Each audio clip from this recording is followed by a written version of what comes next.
세상에 단 하나뿐인 퍼스널 브랜드를 위한 8단계 브랜딩 전략. 나다움으로 시작하는 퍼스널 브랜딩. 마이크 김 지음, 이한이 옮김, 강우상 낭독. 출판 현대지성.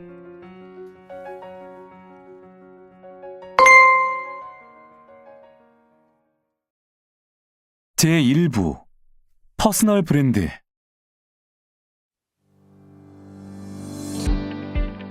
제1장 나는 어떤 사람이 되어야 할까?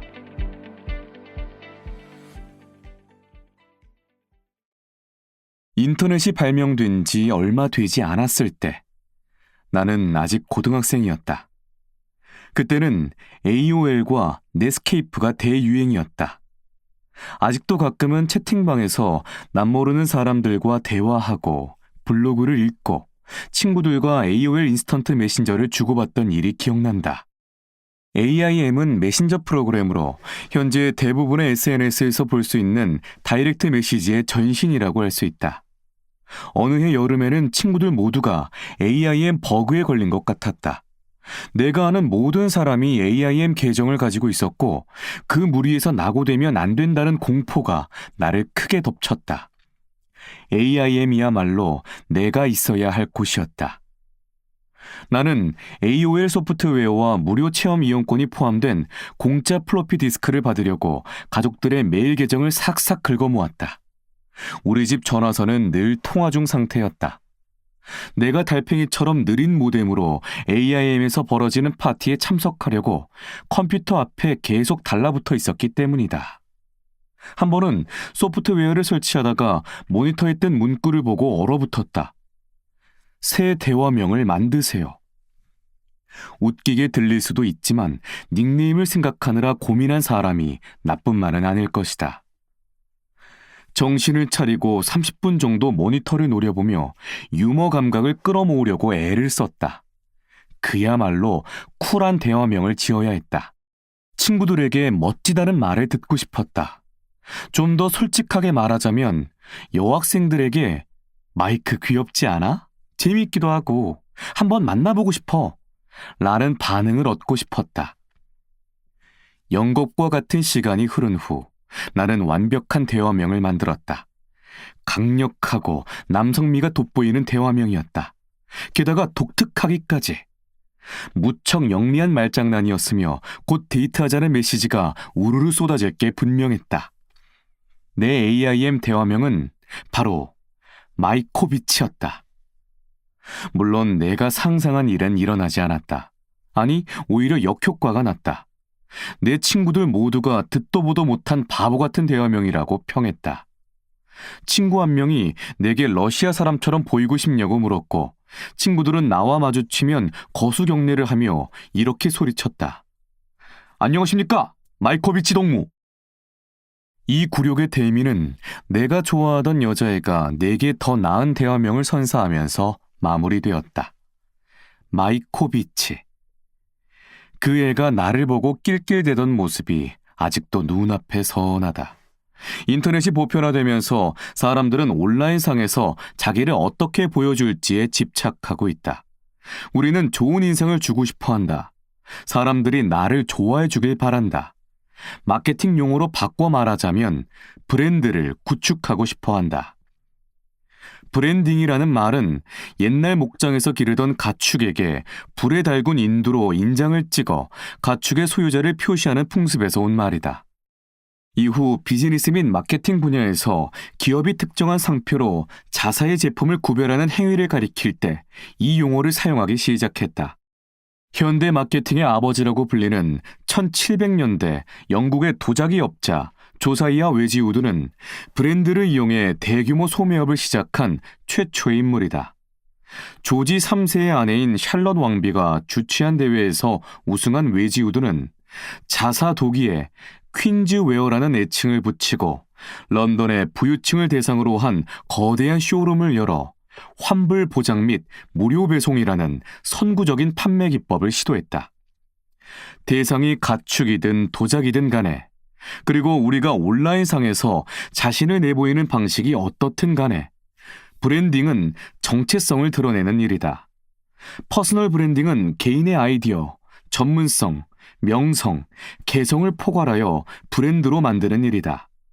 우리는 자신을 표현하려는 의도를 가지고 공개적으로 드러낼 아이덴티티를 만든다. AIM과 함께한 청소년기에 나의 목표는 쿨하게 보이는 것이었다.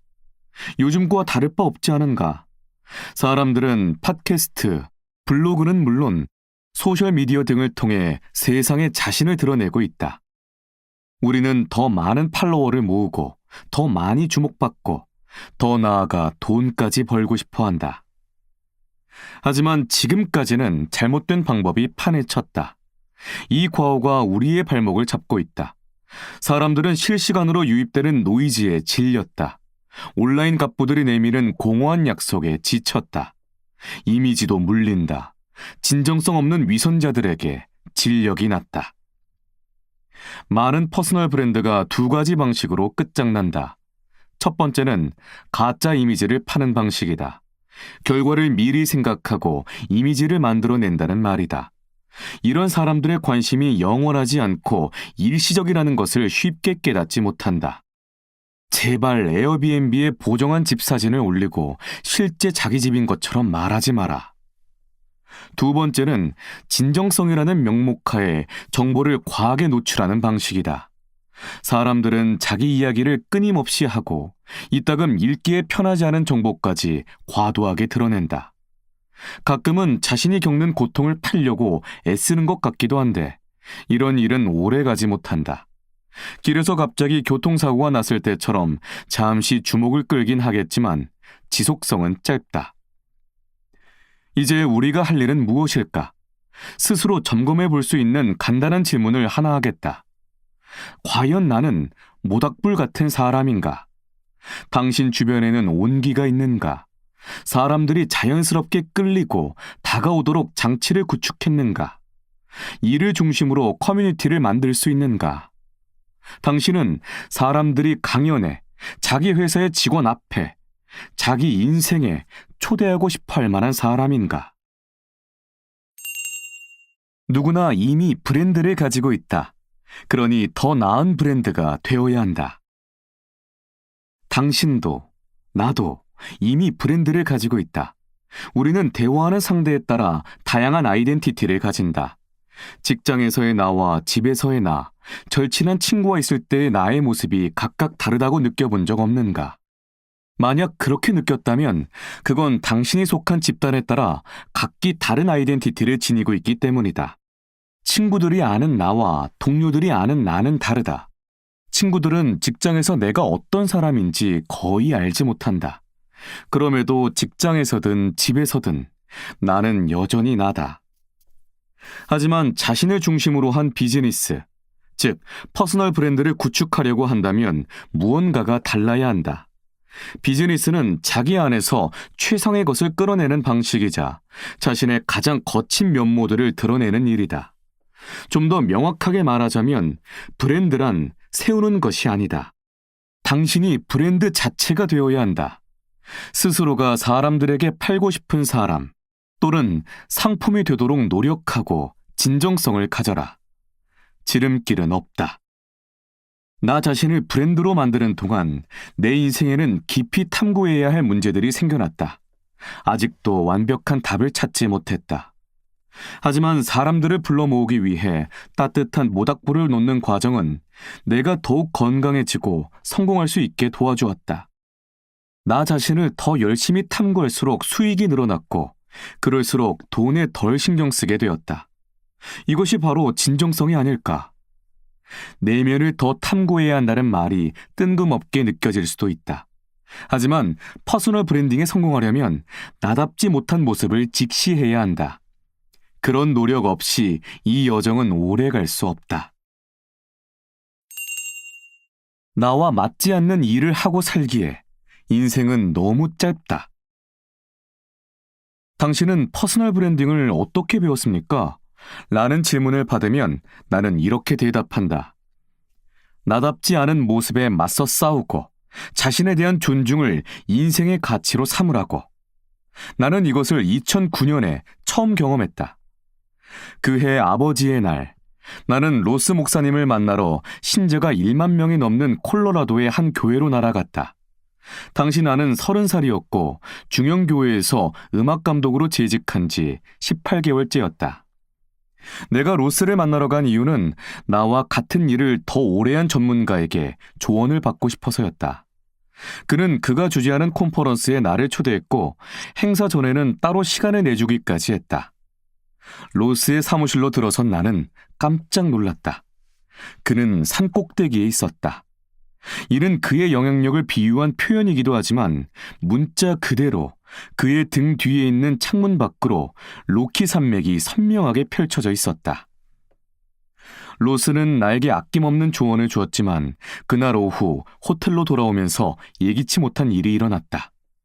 마음속에 퍼뜩 한 물음이 떠올랐고 이 물음이 내 인생을 영원히 바꿔놓았다.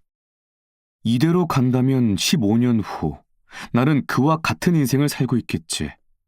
그게 내가 바라는 건가? 대답은 전혀 아니다였다. 1톤짜리 바위에 머리를 얻어맞은 듯했다. 나는 지금 올라가고 있는 산꼭대기에 먼저 도달한 사람을 만나고 나서야 깨달았다. 내가 잘못된 산을 오르고 있었구나. 매주 일요일에 30분씩 항상 같은 자리에서 같은 단원들을 지휘하는 일이 내 소명이라고는 말할 수 없었다. 나는 나를 진정으로 존중하는 삶을 살고 있지 않았다. 그리고 마침내 깨달았다. 나와 맞지 않는 일을 하고 살기에 인생은 너무 짧다는 사실을. 내 인생이 완벽하게 의도하지 않은 길로 고꾸라지고 있다는 걸 그때까지는 전혀 모르고 있었다. 인생은 고속도로일까? 비포장도로일까? 전통적인 직업관에 따르면 인생은 고속도로, 못해도 성공을 향해 사다리를 오르는 일과 같다. 쉽게 말해 사람들은 커브나 장애물이 거의 없이 대부분의 길이 쭉 뻗어 있으리라고 여긴다. 대학을 나오고 일자리를 구하고 그 다음에는 뭘 할 수 있을까 고민하면서 사다리를 올라간다. 그러나 실제 인생은 일직선이 아니다. 불행히도 대부분은 이 간단한 사실을 직면할 준비가 되어 있지 않다. 사회는 인생은 고속도로라고 노래하지만 실제 인생은 비포장도로에 더 가깝다. 나는 운전을 제법 잘하지만 오프로더를 끌고 비포장도로를 운전해 정글을 헤쳐나가는 일은 없을 것이다. 비포장도로를 달리기 위해서는 완전히 다른 운전 기술이 필요하기 때문이다. 자신이 바라는 인생을 만들어가는 일 역시 이와 마찬가지다.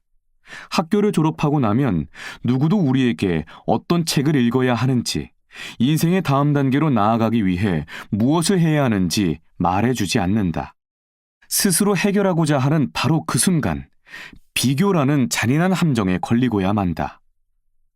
당신 역시 나처럼 다른 사람을 쳐다보면서 그들의 길이 넓은지 좁은지 추측할 수도 있다. 그럴 때 자신이 서 있는 길은 마치 울퉁불퉁한 자갈길처럼 보일 것이다. 내비게이션 앱을 켜서 뉴욕시에서 샌프란시스코로 가는 길을 찾아보라.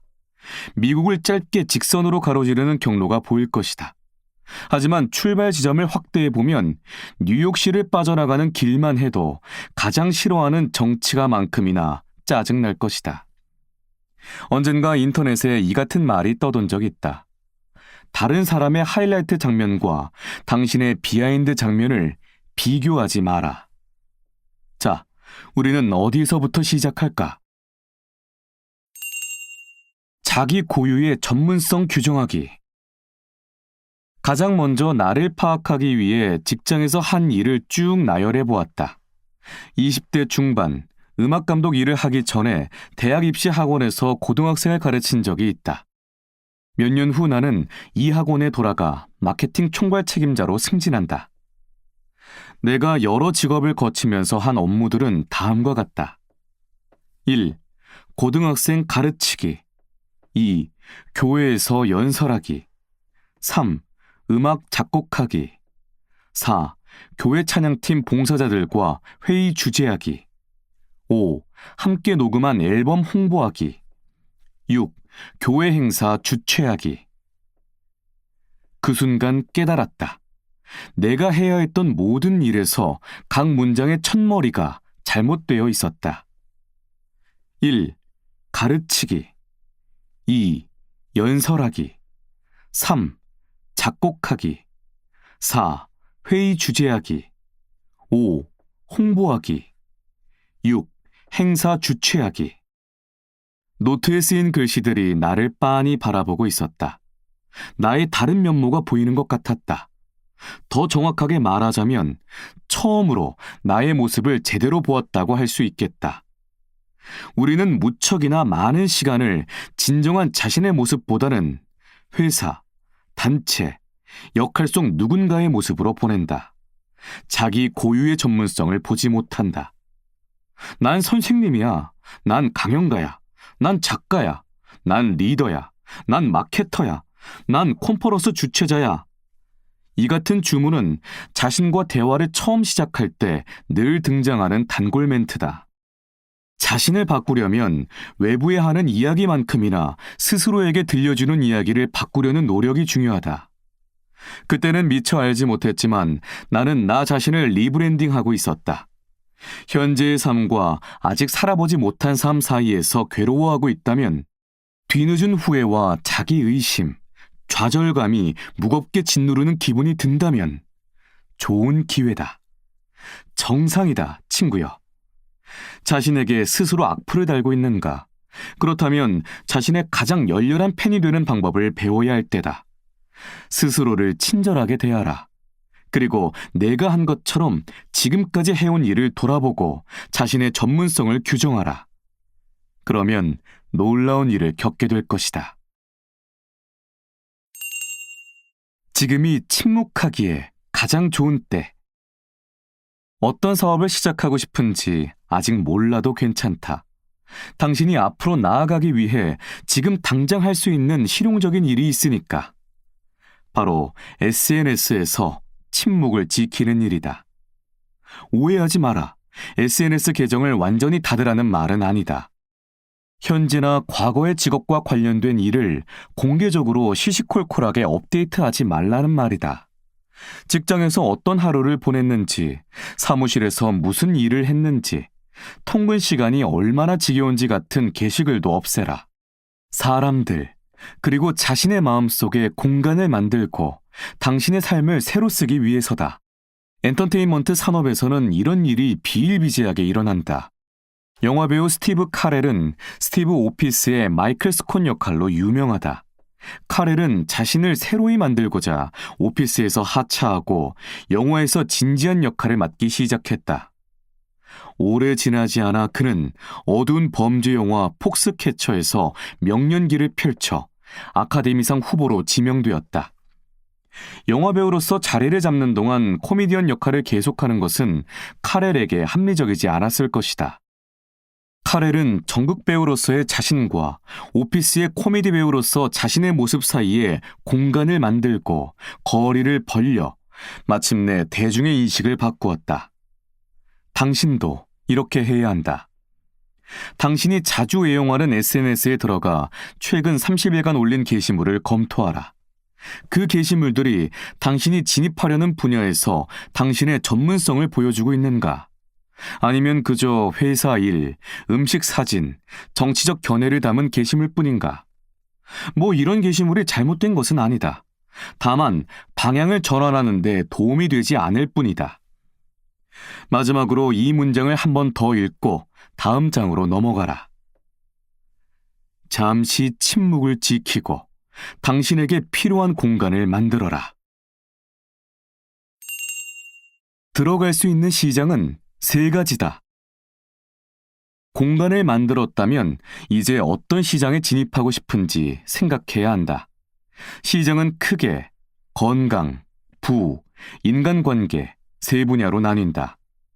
이 중에서 자신이 어느 시장에 들어갈 수 있을지 생각하라. 이와 관련해 인상적인 표현을 들은 적이 있다. 인간은 돈을 벌거나 결혼하거나 영원히 살기를 바란다. 재밌지 않은가? 이 3가지 분야는 따로 설명이 필요 없다. 파워90 익스트림 홈 트레이닝 프로그램을 만든 토니 호터는 건강산업 분야에 속해 있다. 몇 년 전 마케팅 일로 토니의 집에서 그와 함께 이틀 동안 일을 했는데 그때 그가 얼마나 사람들의 건강에 진심인지 알 수 있었다. 내 친구 크리스티나 호이어는 마인드셋 및 웰리스 코치로 내 영양 상태를 회복하는 데 큰 도움을 주었다. 당신이 명상, 요가, 영성, 기능의학, 카이로프랙틱 또는 라이프스타일 코칭 분야에서 전문성을 가지고 사람들을 돕고 싶다면 건강 분야가 적합할 것이다. 비즈니스 코치이자 마케팅 컨설턴트인 나의 일은 부 분야에 해당한다. 나는 기업이나 개인이 더 많은 돈을 벌도록 돕는다. 커리어 코치나 리더십 코치들은 대개 이 분야에 적합하다. 고객이 직장에서 더 나은 성과를 내고 승진을 하고 더 많은 돈을 벌길 바라기 때문이다. 당신이 부부 생활 상담사, 데이트 코치, 가족 상담사 등과 비슷한 일을 하고 있다면 인간관계 분야에 속할 수 있다. 내 친구 수지 밀러는 고위직 임원들의 인간관계 코칭을 전담한다. 전 고객인 미셸 디어링 박사는 엄마와 딸의 관계를 주제로 강연한다. 우리 삶은 인간관계가 거의 전부이므로 이 분야는 틀림없이 거대한 시장이다. 어쩌면 평생 일해야 하는데 분야를 좁히는 게 불안할 수도 있다. 하지만 장담하건대 방향은 언제든 돌릴 수 있다. 샬레인 존슨은 헬스 트레이너로 일하면서 자신의 브랜드를 온라인 비즈니스 코칭 분야로 확장했다. 즉, 건강에서 부로 분야를 바꿨다. 내 친구 자말 밀러는 젊은 미혼을 위한 관계 코칭 회원제 사이트에서 일을 시작하고 훗날 다양한 회사의 디지털 마케팅까지 손을 뻗었다. 자말은 인간관계에서 부로 사업 영역을 이동했다. 삶의 주요 터닝 포인트를 설명할 때 나는 방향을 돌린다라는 단어를 사용했다. 여기에는 이유가 있다. 고등학생 시절에 농구를 즐겨 했는데 키가 커서 늘 골대 근처에서 공을 낚아챈 다음 몸을 돌려 공을 집어넣거나 패스하기 쉬운 자리를 맡았다. 나는 몸의 방향을 빠르게 돌리기 위해 축이 되는 발을 땅에 단단히 붙이는 연습을 무척이나 많이 했다. 실제 경기에서는 다음 동작을 미리 예측할 수 없어 상황을 미리 파악해야 했기 때문이다. 사업 역시 마찬가지다. 나중에 방향을 돌릴 수 있으려면 먼저 기본적으로 발을 단단히 땅에 붙여야 한다. 그래야 나중에 방향을 바꾸기로 결심했을 때 힘을 받아 움직일 수 있다. 먼저 건강, 부, 인간관계 중 어떤 시장에 들어갈지 생각하라. 나중에 언제든지 방향을 돌릴 수 있다. 퍼스널 브랜드를 구축하는 8단계. 사업을 시작했을 때 이제 막 시작한 비즈니스와 브랜드라는 개별적인 조각을 하나로 묶는 일이 가장 힘들었다. 강연, 블로그 운영, 판매, 팟캐스트 등의 과정을 어떻게 묶을지, 또 어떤 작업을 먼저 해야 할지 도무지 알 수 없었다. 마치 인체 조각을 모아 인간을 만든 프랑켄슈타인 박사가 되어 무작위적 마케팅 행위들을 조각조각 모으는 기분이 들었다. 그것이 내가 꿈꾸는 비즈니스와 삶을 일궈주길 희망하면서 말이다. 그 결과 나는 괴물을 만들어내기에 이르렀다. 비용은 무지막지하게 들였으나 하나로 합쳐지지 않고 수익도 전혀 내지 못하는 괴물을. 나는 이 책에서 퍼스널 브랜딩 청사진이라고 불리는 8단계 기본 틀을 제시한다. 이 청사진은 온전히 나 혼자 만들었다고 할 수 없다. 고객들과 함께한 지난 7년간의 여정을 통해 자연스레 터득한 틀이다. 이 청사진의 핵심은 한 단계 위에 다른 단계가 세워져 총 8단계가 된다는 점이다. 전 단계를 분명하게 세우지 않으면 그 뒤에 모든 단계가 무너지고 만다. 단계 하나하나가 전화번호 숫자라고 생각하라. 제대로 된 전화번호를 가지고 있어도 제자리에 옳은 번호를 누르지 않으면 전화가 연결되지 않는다. 이제부터 각 장에서 한 단계씩 깊이 있게 살펴볼 것이다. 그 전에 먼저 전체를 간단하게 살펴보자. 1. 관점. 승산이 있는 곳, 우리의 메시지와 브랜드가 생겨날 자리는 딱 한 곳, 바로 자신의 핵심 가치다. 이 장에서 자신의 내면에 있는 것을 끌어낼 간단한 질문 3가지에 답할 것이다. 이를 통해 수많은 노이즈를 뚫고 나아가는 명확한 관점을 세울 수 있다. 자신의 핵심 가치를 중심으로 재능을 내보여라. 그렇지 않으면 사람들은 당신에게 진정성을 느끼지 못할 것이다. 2. 퍼스널 스토리. 퍼스널 스토리는 내가 누구인지, 무엇을 왜 하는지에 관한 맥락을 제공한다. 당신은 3가지 이야기를 단숨에 내보일 수 있어야 한다. 이 이야기는 이전 단계에서 수행한 작업으로부터 나온다. 퍼스널 스토리가 당신의 사적인 인생 이야기를 일컫는 것이 아니라고 한다면 조금 안심이 되는가? 그러니 자서전을 써야 한다는 걱정은 하지 않아도 된다. 시장과 소통하는 통로를 마련하고 경쟁자들과 나를 차별화할 간단한 이야기를 떠올려보자. 3. 플랫폼. 3번째 단계는 브랜드를 세울 플랫폼을 구축하는 일이다. 블로그, 팟캐스트, SNS 등 무엇이든 상관없다. 앞서 나는 많은 사람이 무작위로 플랫폼을 구축한다고 말했다. 이는 브랜드가 무너지는 가장 크고도 일반적인 이유다. 아직은 세련된 로고나 값비싼 웹사이트 제작에 돈을 쓰지 않아도 된다. 이 장에서는 우리가 어떤 매체를 사용해야 하는지 논한다. 당신의 브랜드는 어떤 매체가 가장 적합할지, 왜 그 매체를 선택해야 하는지 알게 될 것이다. 4. 포지셔닝. 포지셔닝은 대개 경쟁자들과의 상대적인 위치로 결정된다. 단순히 고급인지 기성품인지 구분하는 일이 아니라 그 이상이다. 스스로 차별화할 수 있는 간단한 방법을 비롯해 새로운 시장을 개척하고 기회를 만들기 위해 포지셔닝을 활용한 나의 방법과 비하인드 스토리를 들려주겠다. 5. 상품. 케빈 코스트너가 주인공으로 출연한 꿈의 구장이라는 옛날 영화에 유명한 대사가 나온다. 네가 구장을 지으면 그들이 찾아올 거야. 멋진 말이지만 상품이나 서비스 기반 비즈니스를 구축할 때는 완전히 잘못된 말이다. 누구도 원하지 않는 상품, 서비스를 팔기란 힘들다. 시장이 무엇을 원하는지 간단하게 확인할 수 있는 마법의 문장을 알려주겠다. 그리고 긴 시간을 들이지 않고 몇 가지 상품을 만드는 방법을 살펴본다. 가장 성공한 퍼스널 브랜드가 반드시 수행하는 5가지 업무와 그것들을 어떻게 상품화로 연결했는지 안다면 도움이 될 것이다. 6. 가격. 연설 스피치 트레이닝을 제공하는 스코어를 창업한 켄 데이비스에게서 들은 이야기가 하나 있다. 그가 사업 초기에 얻은 교훈이다. 그가 강연을 진행한 행사에서 한 사업가가 강연 요청을 하려고 그에게 다가왔다. 켄은 얼마를 요구해야 할지 잘 몰라 지나치게 낮은 금액을 제시했다. 그러자 남자는 이렇게 대답했다. 죄송합니다. 우리는 전문가만 초빙합니다. 이런. 이 일화는 퍼스널 브랜딩 청사진에서 이전 단계가 얼마나 중요한지 말해준다. 포지셔닝과 상품이 확실하면 가격을 결정하기 쉽다. 이 장에서는 가격을 책정하는 데 사용할 몇 가지 간단한 전략을 다루겠다. 7. 권유. 구매를 권유하는 방법은 여러 가지다. 어떤 상품, 서비스는 이메일로 판매하고 또 어떤 것은 웹사이트에 게시할 수도 있다. 이는 당신이 하는 사업 또는 판매하는 상품에 달렸다. 전화통화나 면대면 거래를 진행하기도 한다.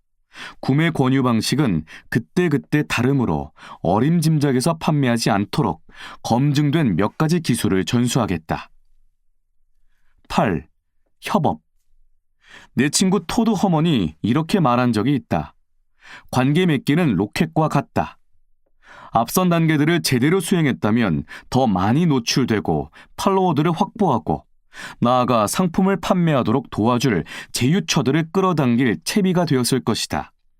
마지막으로 전략적 제휴가 어떻게 비즈니스를 로켓처럼 쏘아 올릴 추진력을 주는지 알아보려고 한다. 지금까지 한 대로 나아가면서 관계 맺기에 성공한다면 무엇이든 해낼 수 있다. 성공은 순차적으로 이루어진다. 퍼스널 브랜딩 청사진은 부업 삼아 하는 스타트업부터 수백만 달러 규모의 퍼스널 브랜드 사업에 이르기까지 어디에나 적용 가능하다. 브랜드 혹은 상품이 출시에 실패하는 이유는 대개 이전 단계 중 하나가 무너졌기 때문이다. 다음을 생각해보자. 1. 관점이나 퍼스널 스토리 없이 온라인 플랫폼을 구축했다면 콘텐츠 없는 웹사이트가 되고 존재 이유를 알 수 없는 비즈니스가 되고 만다. 2. 포지셔닝을 하지 않았다면 어떤 상품을 만들고 가격을 어떻게 책정할지 기준을 알 수 없다. 3. 자신의 제안이 유효한지 확인이 어렵다면 어떻게 구매를 권할지 또는 브랜드를 홍보해줄 제휴사를 어떻게 끌어당겨야 할지 알지 못한다. 언젠가 미국에서 가장 큰 부동산 회사 켈러 윌리엄스 창업자의 게리 켈러가 한 가지 강력한 성공의 속성을 이야기했다. 성공은 순차적으로 이루어진다. 동시에가 아니라. 하룻밤 사이에 비즈니스를 구축할 수는 없다. 하지만 퍼스널 브랜딩 청사진이 당신을 이끌어줄 것이다. 내가 목표로 하는 사람에게 서비스하려면 어떤 사람이 되어야 할까? 콜로라도에서 내 인생을 바꾼 질문을 마주한 이후 늘 순탄하지는 않았지만 고생할 만한 가치가 있는 몇 년의 시간을 보냈다. 초기 몇 년을 돌이켜보면 애정이 무럭무럭 솟아난다. 그 시기가 현재 내 모습을 만들고 내가 세운 관점들을 당신과 나눌 수 있게 해주었기 때문이다. 당신은 지금 내 이야기를 읽고 있지만 언젠가 자신의 이야기를 하게 될 날이 오고 누군가는 그 덕분에 성공할 것이다. 힘든 일이지만 그만한 가치가 있으리라고 내가 보증한다. 하지만 다음 단계로 넘어가기 전에 자신이 지금 어디에 있는지 알아야 한다. 먼저 자신이 무슨 일을 하는지 적어보자. 그러면 다른 불빛으로 자신을 비춰볼 수 있다. 자신의 전부를 구구절절 올리는 SNS를 잠시 중단하라. 건강, 부, 인간관계 분야 중 어느 시장에 들어갈지 곰곰이 생각하라. 그러고 나서 간단한 질문 하나에 답하라. 내가 목표한 사람에게 서비스를 제공하려면 어떤 사람이 되어야 할까? 소통을 더 잘해야 하나? 자기 객관화가 더 필요한가? 리더가 되어야 하나? 위험을 감수해야 하나? 다소 불편할지라도 당신이 어떤 사람이고 무엇을 원하는지 생각하고 글로 적는 일은 퍼스널 브랜딩을 하기 전에 반드시 해야 하는 일이다. 비즈니스에서 신뢰란 거저 주어지지 않는다. 직접 움직여서 얻어내야 한다. 다음 장에서는 퍼스널 브랜딩을 하는 기업가의 두 가지 유형과 당신이 마주하게 될 길에 관해 말할 것이다. 계속 읽어라. 그러면 당신이 어디로 향하고 있는지 분명하게 알게 될 것이다. 체크리스트 퀘스천 1. 건강, 부, 인간관계 중 당신은 어떤 시장에 속하는가?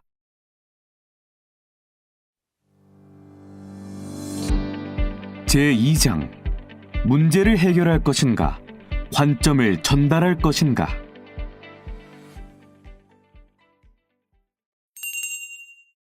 하우 투 플러너 대 아이디어 플러너. 몇 년 전 여동생 에스더가 곤도 마리에의 인생이 빛나는 정리의 마법이라는 책을 추천했다. 집에 있는 물건을 정리하면 인생도 정리된다고 말하는 책이었다. 자신을 설레게 하는 물건은 가지고 있어라. 아무 감정도 일으키지 않는 물건이라면 인생 한 편을 장식해준 데 감사를 표하고 보내줘라. 쉽게 말해 쓰레기통에 버려라. 에스더가 이 책이 얼마나 대단한지 이야기했을 때 나는 이렇게 말했다. 잠깐, 내가 지저분하다는 말이야? 내게는 해결할 문제 같은 게 없다고 생각해서 던진 질문이었다. 곤도 마리에의 책을 집을 청소하는 법 또는 인생의 잡동사니를 정리하는 법이라고 단순하게 요약할 수도 있지만 사실 이 책은 그 이상이다. 이 책은 삶의 철학을 담고 있다. 만약 제목이 집을 청소하는 법이었다면 솔직하고 실용적으로 보이기는 하겠지만 잘 팔리지는 않았을 것이다. 깔끔하다는 기준은 주관적이며 스스로 아무 문제가 없다고 생각하는 사람에게 힘들게 번 돈을 집 정리에 쓰게 하는 일은 거의 불가능하다. 바로 이 점이 곤도마리에라는 브랜드가 다른 비슷한 브랜드와 구별되는 미묘한 차이고 그녀가 영리하다고 말할 수 있는 부분이다. 앞서 나는 퍼스널 브랜딩이 건강, 부, 인간관계, 세 가지 시장 중 한 곳에 속한다고 이야기했다.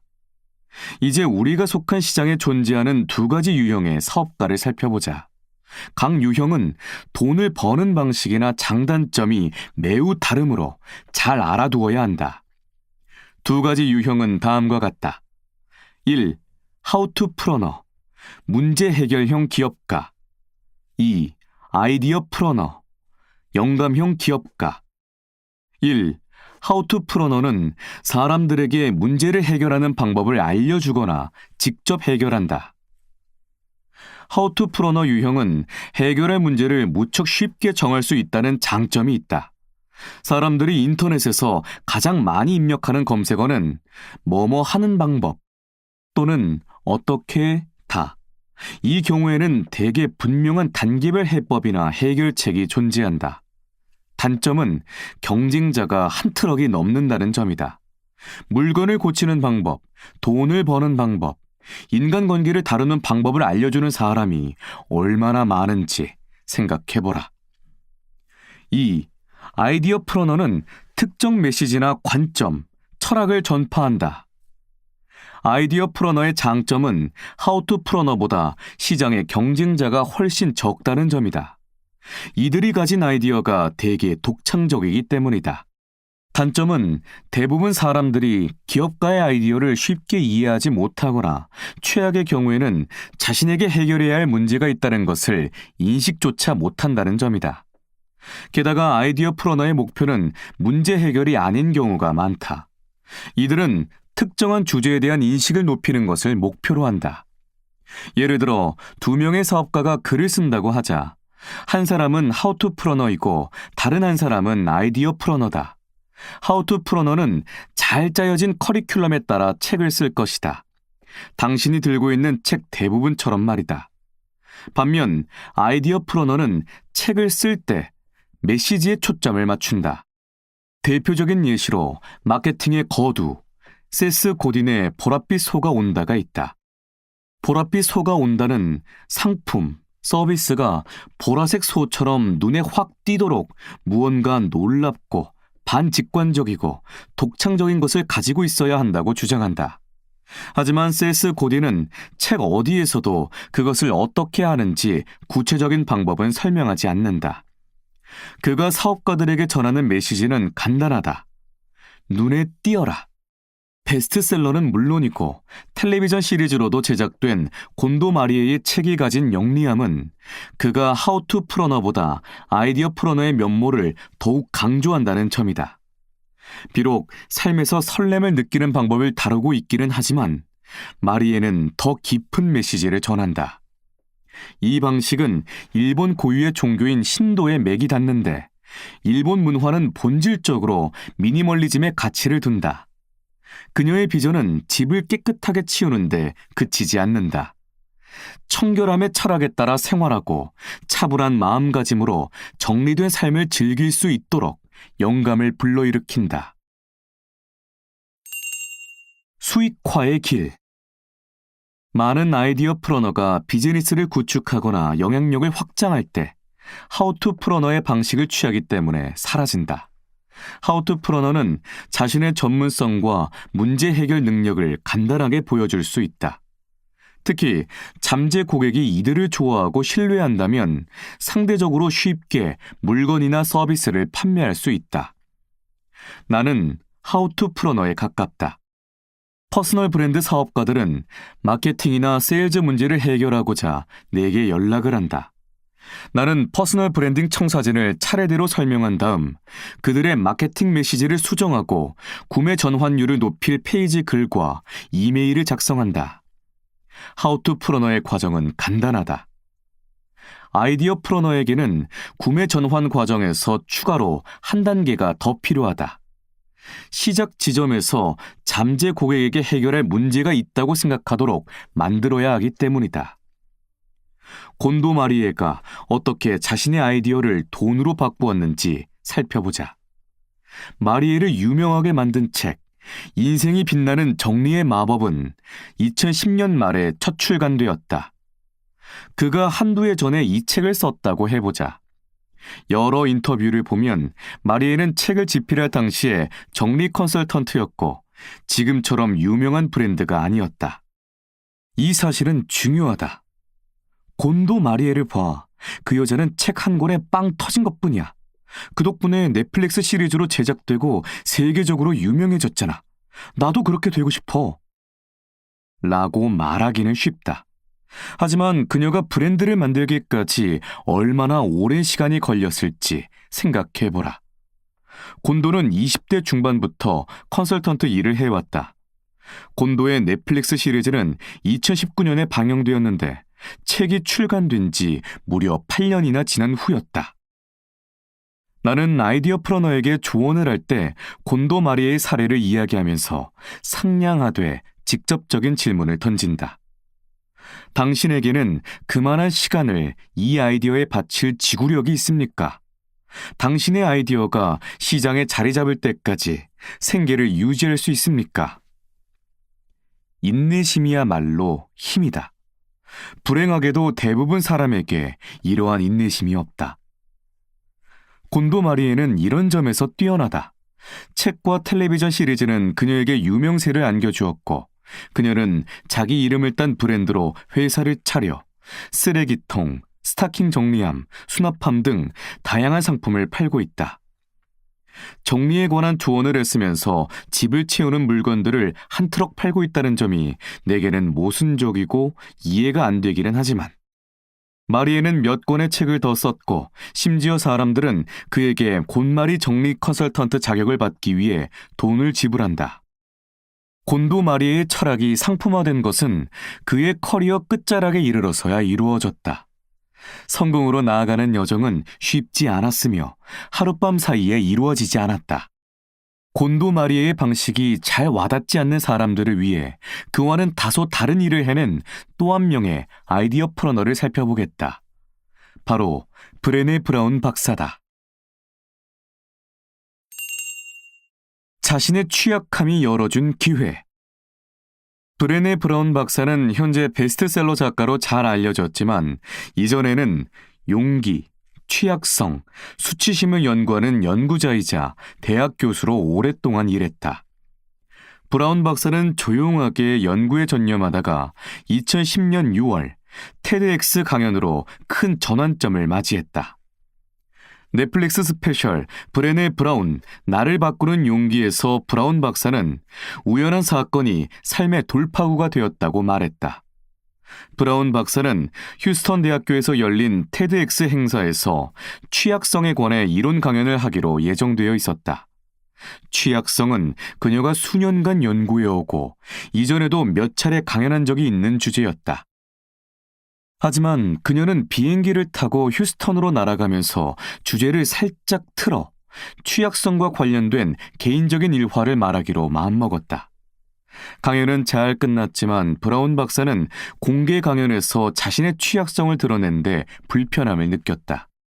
다행히 강연장에는 단 수백 명뿐이었고 대부분 대학생들이었기에 애써 별일 아니라고 생각했다.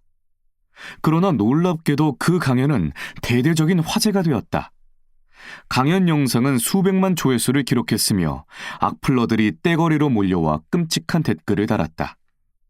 그로 인해 피어난 증오라는 감정을 다스리는 동안 브라운 박사는 미국의 제26대 대통령 시어도어 루스벨트의 연설을 우연히 보게 되었고 이는 마음 가면을 집필하는 하나의 계기가 되었다. 비평가는 중요하지 않습니다. 경기장에 있는 선수가 어떻게 넘어졌고 어떤 부분에서 더 잘할 수 있었다며 사사건건 지적하는 사람은 중요하지 않다는 뜻입니다. 진짜 중요한 건 경기장에 있는 사람입니다. 얼굴이 먼지와 땀과 피로 뒤범벅된 사람, 용감하게 분투하고 실수하고 몇 번이고 다시 시도하는 사람 말입니다. 노력하면서 실수도 결점도 없는 사람은 없습니다. 하지만 정말로 해내기 위해 분투하죠. 이들은 무한한 열정과 헌신의 가치를 알며 값진 대의에 자신을 바치는 사람입니다. 종국에는 탁월한 성과라는 영광이 찾아온다는 점을 가장 잘 아는 사람이고요. 설령 최악의 경우에 실패한다고 해도 대담하게 도전하고 맞이한 결과라면 그의 자리는 승리도 패배도 모르는 차갑고 소심한 영혼들이 결코 대신할 수 없을 겁니다. 미국의 제26대 대통령 시오도어 루스벨트. 마음 가면은 200만 부 이상 팔렸고 지금도 잘 나가는 스테디셀러다. 마침내 브라운 박사는 자신의 연구의 기초에 개인, 커플, 가족, 임원 및 리더를 위한 컨설팅 교육 프로그램인 대담한 방식을 만들었다. 그녀의 퍼스널 브랜드가 성장할수록 강연 및 컨설팅 비용 역시 올랐다. 브라운 박사는 인간관계 분야에서 인지도를 높였고 아이디어를 전파했다. 오늘부터 나는 더욱 대담하게 살 거야 라고 외치며 잠자리에서 일어나는 사람이 세상에 얼마나 될까? 그녀는 사람들이 미처 생각하지 않았던 문제, 즉 취약함과 수치심을 연구하고 해결책을 제시했다. 나만의 속도로, 나만의 공간에서. 하우투 풀어넣든 아이디어 풀어넣든 어느 시점이 되면 당신의 전문성을 특정한 형식으로 제작하는 일이 중요하다. 사람들이 필요할 때 당신의 콘텐츠를 개인적으로 접할 수 있도록 말이다. 나는 이렇게 표현하고 싶다. 나만의 속도로, 나만의 공간에서. 이제부터 자세히 살펴보자. 주변에 상담사 친구가 여러 명 있다. 친구들은 매일 의뢰인과 중독, 이혼, 트라우마, 기타 등등 힘든 문제들을 상담한다. 어느 날 한 친구가 내게 조언을 구했다. 그녀는 이혼 관련 문제를 다루는 온라인 코칭 그룹을 운영할지 말지 고민하고 있었다. 그녀는 온라인 강의로 얼마나 수익을 낼 수 있는지 떠들어대는 온라인 마케터들을 셀 수 없이 많이 팔로잉하고 있었다. 그리고 끝내 자신도 온라인 강의를 제작해 수입 파이프라인을 만들고 더 많은 사람을 도울 수 있다고 생각하기에 이르렀다. 나는 우선 진정하라고 조언했다. 의도는 좋았지만 잘못된 비즈니스의 전형적인 사례였기 때문이다. 그런데 마이크, 이 사례에서는 적어도 해결의 문제가 확실히 존재하잖아요. 이혼하기를 원하는 사람들이 세상에 얼마나 많은데요. 라고 반박하고 싶은 독자도 있을 것이다. 맞다. 하지만 모든 문제가 특정한 한 가지 방식으로 해결되지는 않는다. 이혼을 하려는 사람들은 온라인 강좌를 결제하지는 않는다. 집단 코칭 프로그램에 들어가지도 않는다. 이혼은 지극히 사적인 문제이기 때문이다. 어떤 사람이 배우자와 힘든 시기를 겪는 도중에 홧김에 신용카드로 이혼 코칭 프로그램에 $497를 결제했다고 치자. 배우자가 명세서를 발견한다면 끔찍한 상황이 벌어질 것이다. 나는 몇 년 전 힘겨운 이혼 과정을 겪으면서 관련된 책을 8권이나 읽고 영상을 수없이 보았다. 하지만 온라인 강의를 결제하거나 코칭 프로그램에 등록하지는 않았다. 이혼은 사적인 문제라고 생각했기 때문이다. 이혼, 마약, 알코올 중독, 폭력, 정신질환, 취약성과 같은 아주 개인적인 문제는 잠재 고객이 자기만의 속도와 공간에서 해당 콘텐츠를 소비할 기회를 제공하는 편이 더욱 효과적이다. 나는 친구에게 코너스톤 콘텐츠, 해당 주제의 핵심적인 내용을 장문으로 길게 풀어 쓴 글을 제작해 보는 건 어떻겠냐고 제안했다. 자신만의 특징이 드러나는 연설, 방법론 등을 온라인에 게시하고 소책자를 발행하거나 팟캐스트로 강연해 보라고 말이다. 이것이 이혼이라는 주제를 풀어내는 그녀만의 방법이 될 수 있었다. 아이디어가 시장에 침투하면 서비스뿐 아니라 상품의 비용을 지불하는 청취자들이 많아지고 이 과정이 그 친구에게 핵심적인 프레임워크가 되어줄 것이었다. 브레네 브라운 박사에게 일어난 상황이 바로 이와 같았다.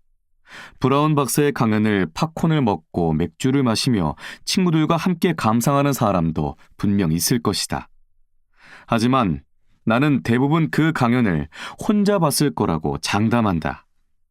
혼자 있는 시간에 그녀의 책을 읽고 팟캐스트를 들으며 브레네 박사와 비슷한 분위기를 풍기는 사람들은 처한 상황이 다를지라도 대부분 내향적인 사람일 것이다. 브라운 박사의 열렬한 팬들은 마치 그녀와 절친한 사이로 보인다. 성공한 아이디어 플러너들이 계속해서 책을 쓰고 팟캐스트를 진행하고 강연을 하는 이유는 분명 수요가 있기 때문이다. 성공은 실마리를 남긴다. 곤도 마리에와 브레네 브라운, 두 아이디어 플러너에게서 본 것을 역으로 추적해보자. 1. 자신의 아이디어, 관점, 철학을 오랫동안 실천했다. 2. 아이디어가 시장에 스며드는 동안 자신의 전문성으로 수익을 창출하는 다른 길을 찾았다. 곤도 마리에는 아직도 컨설턴트 일을 하고 있으며 브레네 브라운 박사 역시 강연과 컨설팅, 지필 작업을 한다. 3. 그들은 사람들이 자기만의 속도로 사적인 공간에서 그들의 아이디어를 쉽게 접할 수 있도록 매체를 만들었다. 4. 그들의 작업은 더 큰 플랫폼에 소개되고 더 많은 대중에게 노출되었다. 곤도는 넷플릭스에, 브라운은 테드엑스에 등장했다. 여기서 잠시 한숨을 돌리면서 우리가 고려해야 할 몇 가지를 다시 정리해보자. 먼저 건강, 부, 인간관계 중 자신이 어느 시장에 진입할지 알아야 한다. 곤도와 브라운 박사는 건강과 웰니스 시장에 속한다. 브라운 박사는 인간관계 영역도 다루는데 그가 주로 연구하는 취약성이 우리가 타인과 관계 맺는 방식에서 큰 부분을 차지하기 때문이다. 두 번째로 자신이 하우투 플러너인지 아이디어 플러너인지 잘 파악해야 한다. 이제 수직적 집중과 수평적 집중 개념을 살펴보겠다. 수직적 집중 대 수평적 집중. 내 팟캐스트에 마케팅 전문가 일리스 베넌을 초청해 인터뷰한 적이 있다. 그녀는 틈새 시장을 발견하는데 실제로 도움이 되는 접근법을 전달했다. 베넌은 니치, 틈새 시장이라는 마케팅 용어 대신 집중이라는 단어를 제시한다. 이는 사물을 바라보는 훌륭한 방법이다. 비즈니스와 관련된 두 가지 유형을 살펴보자. 1. 수직적 집중. 2. 수평적 집중. 수직적 집중은 특정한 고객이나 시장에 적용된다. 비즈니스 종사자들은 이 개념을 늘 활용한다. 그들의 활동을 수직적이라는 말로 바꾸어 표현했을 뿐이다. 우리는 당신이 좋은 일을 하도록 돕습니다 라는 슬로건을 내세우는 마케팅 기업을 생각해보자. 이들의 수직적 집중 대상은 비영리 조직이다. 세상에 비영리 조직이 적어도 수백 개 이상 존재하므로 여전히 광범위하지만 비영리라는 특정한 대상은 분명하다. 마케팅 기업은 로고나 웹사이트 디자인, SNS 광고 등 다양한 서비스를 제공한다. 이런 서비스들은 모두 다른 영역이지만 명확한 타깃에 수직적으로 집중하고 그 고객들이 찾아온다면 모든 상품이나 서비스를 한 번에 판매할 수 있다. 2. 수평적 집중은 단일 상품이나 서비스에 적용된다. 수직적 집중을 발휘해 특정 고객을 대상으로 하는 웹사이트를 만들었다고 치자. 프리랜서 카피라이터라면 어떤 비즈니스라도 거기에 맞춰 광고 카피를 써줄 것이다. 내 친구 마크 스턴은 모든 비즈니스 행사에 맞춰 커스텀 제작이 가능한 머그잔, 티셔츠, 팸플릿 등을 납품하는 사업을 시작했다. 그의 타겟 고객층은 모든 수직적 고객이다. 컨설턴트 초기에 나는 단순하게 수수료를 주는 누구에게나 집중했다. 내 고객들은 자금 조달 컨설턴트, 스피치 강사, 가족법 전문 변호사, 연예인 고객만 상대하는 베벌리 힐스 치과 전문의에 이르기까지 다양했는데 이를 보면 내 집중이 얼마나 형편없었는지 여실히 드러난다. 나는 서로 다른 상사 4명을 둔 기분을 늘 느껴야만 했는데 현실이 그러했다. 마침내 나는 실수를 깨닫고 한 가지 수직적 집중 영역을 설정했다. 바로 비즈니스계 리더였다. 수평적 집중 영역은 브랜드 전략, 마케팅 캠페인에 관한 조언이나 상품 출시 광고 카피, 구매 전환율을 높일 판매 페이지 문안, 광고 문안, 기타 부수적인 전화 홍보 문안 쓰기였다. 집중하는 대상을 좁히자 수입이 올랐을 뿐 아니라 분별력을 되찾았다. 이렇게 수직적 집중과 수평적 집중을 교차 참조하는 일은 망원경에 십자 조준선을 맞추는 것과 같다. 타깃 고객이 누구인지, 어떻게 하면 그들과 접촉할 수 있을지 알게 된다. 인내하라. 이 단계는 오랜 시간이 걸린다. 나에게 큰 도움이 된 개념을 몇 가지 더 소개하고 싶다. 인구 통계학과 사이코그래픽스. 부업을 하던 초기에 내가 회사를 다니며 정말로 하고 싶은 일이 무엇인지 알아내느라 무척이나 애썼음을 기억해달라. 나는 집과 멀리 떨어진 곳까지 가서 자신의 아바타를 규정하는 법, 마케팅 분야에서 아바타 규정하기란 타깃 고객의 명확한 상을 그리는 과정이다. 옮기니 또는 예상 고객 규정하기 등을 주제로 한 세미나에 참석했다. 강연자는 몇 가지 질문을 했는데 비생산적이기 이를 데 없었다. 예를 들어 당신의 타깃 고객층은 몇 살인가? 그들의 연봉은 얼마인가? 그들의 자녀는 몇 명인가? 그들은 어떤 자동차를 모는가와 같은 것이었다. 너무 이론적인 나머지 터무니없이 여겨졌다. 내가 그 답을 알았다면 그곳에 앉아있지 않았겠지. 지금도 나는 아바타 찾기 같은 방식이 정말 싫다. 꿈에 부푼 예비 창업자는 자기가 어떤 기업을 차릴지도 아직 모르는데 예상 고객이 어떨지 물을 수는 없지 않을까. 아바타 방식은 비즈니스가 좀 더 확립된 상태라면 괜찮지만 이제 막 시작한 사람들에게는 엄청난 좌절감을 안겨준다. 이런 강연자는 인구 통계학과 사이코그래픽스를 구분하지 못한 것이다. 아바타 찾기 방식은 고객을 인구 통계학적으로 규정하기 때문에 소매 사업에 효과적으로 적용하기 쉽다. 연령, 성별, 수입, 가족 구성원, 교육 수준 기타 등이 바로 인구 통계학적 요인이다. 하지만 퍼스널 브랜딩은 대개 태도, 포부 등 기타 심리적 요소, 즉 사이코그래픽스, 소비 심리학 분야 용어로 소비자의 개별적 특성 및 라이프 스타일 등을 측정하여 수요를 판단하는 방법, 옮기니로 구분된다. 다시 말해 사고방식이 전혀 다른 사람들을 다루어야 한다는 말이다. 세미나가 끝나고 집으로 돌아오는 비행기 안에서 나는 내 예상 고객이 어떤 사람인지 적은 노트를 꺼냈다. 비행기 좌석은 키가 190cm 정도인 내게 너무 비좁았고 그래서 마음속 불꽃이 더 크게 피어오른 것 같았다. 모든 것이 짜증났다. 세미나, 명확하지 않은 사업, 앞좌석에 짓눌린 무릎. 생각이 뒤엉켰고 좌절감에 화가 솟구쳤다. 나는 내 예상 고객의 특성을 휘갈겨 적었다. 1. 행동하는 사람. 2. 자기 자신에게 투자하는 사람. 3. 위험을 감수하는 사람. 4. 변명하지 않는 사람. 5. 투자를 비용이나 손실의 관점에서 보지 않는 사람.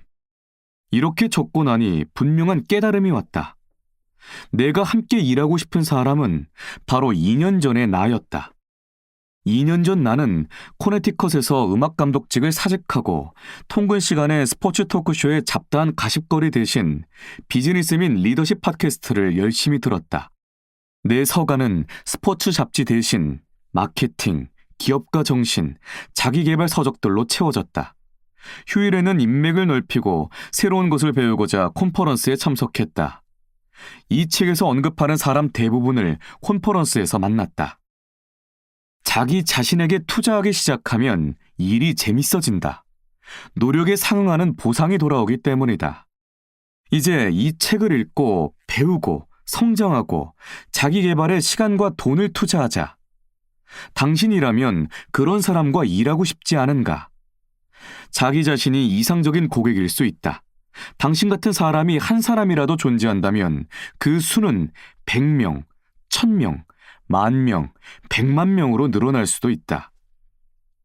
예상 고객을 가늠하기 어렵다면 사이코그래픽스의 관점으로 시장을 들여다보라. 자기개발 세미나에서 73살 노인과 23살 청년이 함께 앉아있는 장면을 발견하게 될 것이다. 인구 통계학과 사이코그래픽스가 상호 배타적이라는 이야기가 아니다.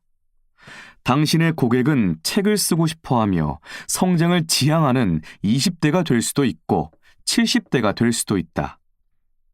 내 친구 보스맘의 창업자 다나 멜스터프는 엄마들이 아이와 비즈니스를 동시에 키우도록 돕는다. 다나의 청중들은 인구통계학과 사이코그래픽스가 교차하는 특징을 가지고 있다. 놀랍게도 우리는 이 같은 사실을 자주 간과한다. 퍼스널 브랜딩의 길. 퍼스널 브랜딩 사업의 가장 도전적인 특징은 단순히 돈으로 살 수 없다는 점이다. 이베이나 미국의 생활 정보를 열람할 수 있는 크레이그리스트에 가서 돈을 내고 누군가의 영향력을 살 수는 없다. 생각해보라. 곤도 마리에나 브레네 브라운을 구매할 수는 없다. 그들의 지적 재산권, 고객 데이터베이스, SNS 계정 같은 실물 자산을 구하더라도 그들이 지닌 영향력을 구매할 수는 없다. 퍼스널 브랜딩은 제로에서 시작된다. 누구에게나 마찬가지다. 사람들에게 퍼스널 브랜딩에 관심이 있는 이유를 물어보면 꽤 많은 사람이 마법의 성에 사는 것처럼 보이는 인플루언서를 언급한다. 그곳이 제가 바라는 곳이에요. 라는 대답이 도돌이표처럼 돌아온다. 사람들은 종종 드웨인 존슨, 오프라 윈프리, 게리 바이너척, 조 로건 같은 사람들을 언급한다.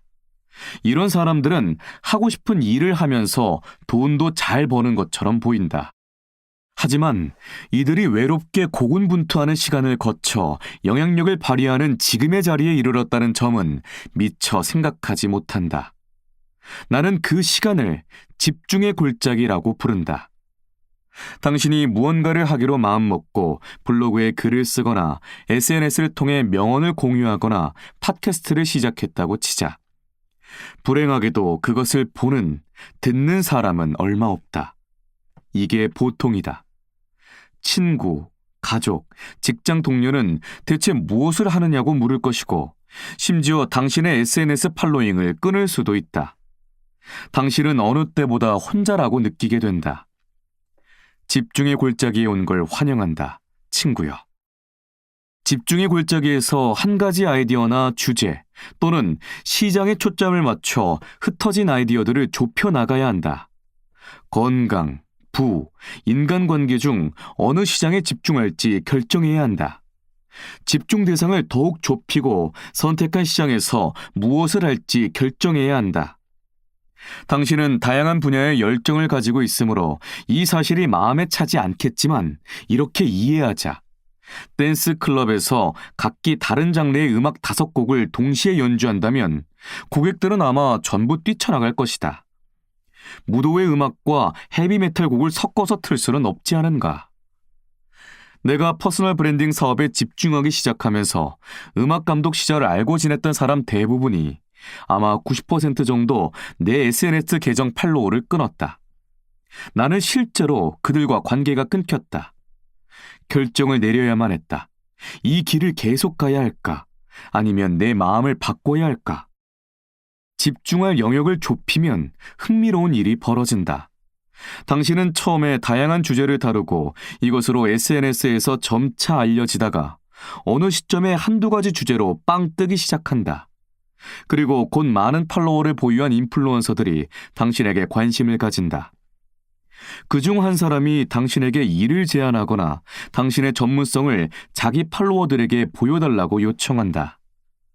이제 그들의 팔로워 일부가 당신을 팔로우하기 시작한다.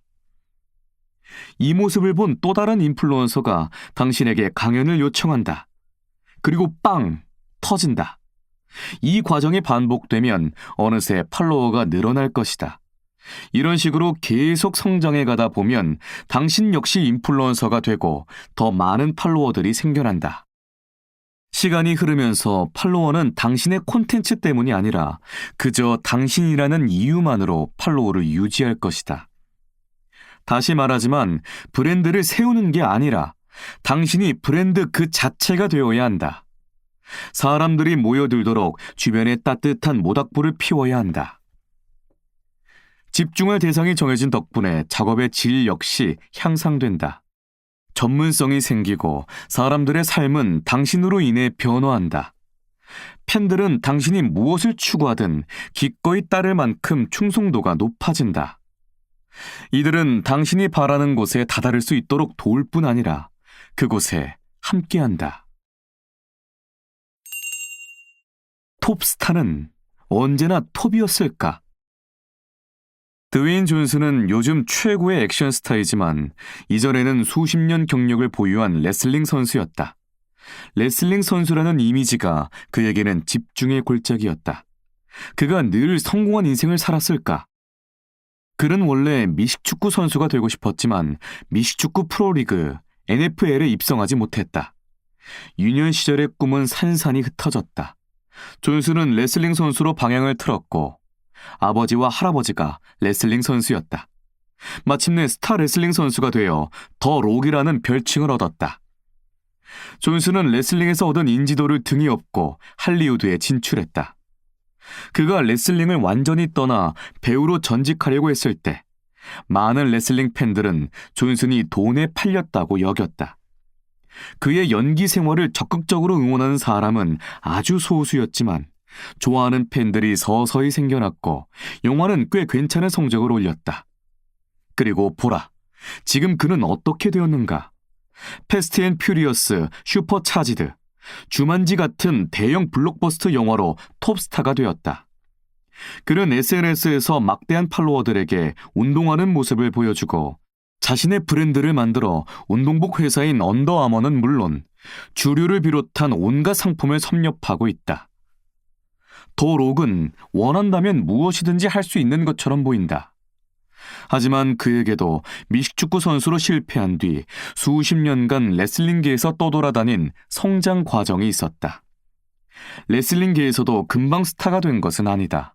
온라인에서 그의 커리어 초반 경기들을 보면 대부분의 레슬링 팬들이 그를 끔찍이 싫어했다는 사실을 금방 알 수 있다. 그가 최고의 레슬링 스타가 되고 세계적인 유명 인사가 되리라고는 아무도 생각지 않았다. 앞서 언급한 인플루언서들 역시 집중의 골짜기를 통과했다. 오프라 윈프리는 지역 전용 뉴스의 공동 앵커로 시작했다. 게리 바이너척은 SNS 스타가 되기 전에는 몇 년간 와인을 팔던 무명 인사였다. 조 로건은 텔레비전 호스트, 무술방송 캐스터를 전전하다가 팔로워들을 얻고 세계에서 가장 인기 있는 팟캐스트를 진행하며 하고 싶은 말을 다 하고 있다. 계속 나아가라.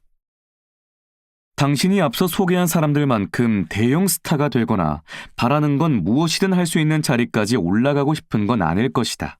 하지만 퍼스널 브랜딩의 오랜 여정을 이해하려면 이 사실을 알아두는 게 좋다. 많은 사람이, 덜 유명한 사람들도 마찬가지로 이 길을 걸었다. 핵심은 명성이 아니라 집중이다. 여기서 핵심은 집중할 영역을 좁혀야 특정한 목적을 가진 고객을 당신에게로 끌어당길 수 있다는 점이다. 시간이 흘러 팔로워가 생기면 이들 덕분에 당신의 인맥이 넓어지고 그들 중 일부는 당신이 어떤 도전을 하든 따르게 될 것이다. 퍼스널 브랜딩 청사진의 첫 번째 단계를 시작하면서 명심할 점은 모든 일이 명료해지려면 순차적인 단계를 거쳐야 한다는 점이다. 한 번에 모든 것을 손에 넣을 수는 없다. 하지만 언젠가는 그렇게 된다. 지금은 자신이 문제 해결형 기업가인지 영감형 기업가인지 생각해보라. 자신에게 수직적 집중 방식이 나을지 수평적 집중 방식이 나을지 아니면 두 가지를 조합할 수 있을지 생각해보라. 인구 통계학과 사이코그래픽스가 무엇을 분명하게 보여주는지도 생각해보라. 이제 퍼스널 브랜드를 구축하는 여정에서 무엇이 필요한지 파악했을 것이다. 그 여정은 결코 쉽지 않고 수많은 도전이 있을 것이다. 하지만 게임을 계속할 것이라면 퍼스널 브랜딩 청사진의 첫 단계를 시작하라. 첫 단계는 바로 자신의 관점을 세우는 일이다. 체크리스트. 퀘스천 1. 당신은 하우투 플러너에 가까운가, 아이디어 플러너에 가까운가? 퀘스천 2. 당신에게 수평적 집중이 나은가, 수직적 집중이 나은가? 아니면 두 가지를 섞어서 사용해야 하는가? 퀘스천 3. 인구 통계학과 사이코그래픽스의 차이를 생각해보라. 당신은 어느 쪽을 살펴보아야 하는가?